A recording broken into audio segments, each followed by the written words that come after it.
അപ്പോൾ ഇന്നലെ നമ്മൾ ഉണങ്ങാനിട്ട് നമ്മുടെ ഏലക്ക ഇപ്പോൾ ഉണക്കായിട്ടുണ്ട്. ഏകദേശം ഒരു 18 മണിക്കൂറിന് ശേഷമാണ് നമ്മൾ ഈ പെട്ടി തുറക്കുന്നത്. അന്നേരം ഏകദേശം നല്ല രീതിയിൽ ഈ പച്ചക്ക ഉണങ്ങിയിട്ടുണ്ട്. ഇതുണ്ട്, പച്ചക്ക നല്ല രീതിയിൽ ഉണങ്ങിയിട്ടുണ്ട്.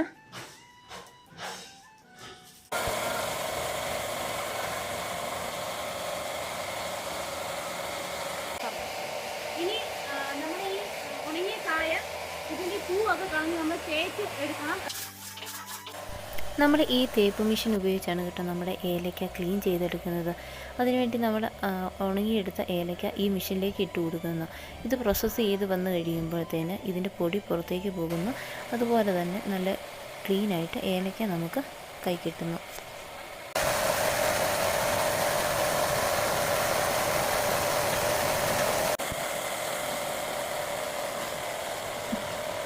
നമ്മൾ തേച്ചെടുക്കുന്ന കായയുടെ വേസ്റ്റ് ഈ ഫാൻ പുറത്തേക്ക് തള്ളുന്നു.